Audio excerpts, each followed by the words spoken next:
In many of my favorite movies and shows, and especially the books I read growing up, the protagonists were often more intelligent than their peers. They were clever, witty, sarcastic, ignorance was made fun of, and those who couldn't keep up mentally, often the ones who were popular or good-looking, were dismissed or just made fun of. I never really challenged that concept growing up, but recently it's made me very uncomfortable. Intelligence is often just as glamorized as beauty. My friend was telling me last night that he doesn't understand the double standard of picking a romantic interest based on intelligence or personality in favor of beauty, when really all three of those things are relatively unchangeable. Personality is adaptable to some extent, and beauty can be enhanced, but intelligence, pretty much just have to work with what you've got. I watched a video by a girl named Kara that you might have seen as well called On Being Ugly. She defines herself as ugly, but not in a fit of low self-esteem. It's in confidence that being beautiful doesn't add to your value and being ugly doesn't detract from your value. My favorite line from her video is, being beautiful isn't an accomplishment,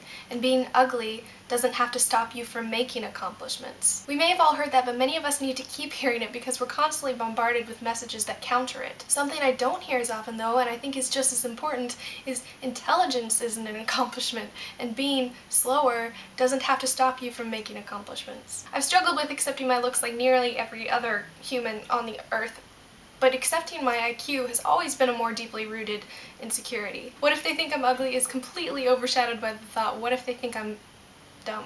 I know there will be some of you God-loving people who have fingers itching to point me to Psalm 103 or Isaiah 45:9, and you'd be right to do that. It's true that we've all been made in the image of God, and He isn't surprised or embarrassed with how we turned out. But that doesn't erase the fact that we still all deal with these issues. But even though I do wrestle with it sometimes, I know that worth is not measured in looks or IQ or personality or even in what we accomplish. You are worth something because you are alive, because you display the beauty of the image of God, because you are loved by God. That's what makes us worthwhile, and we can't do anything to increase or diminish that worth.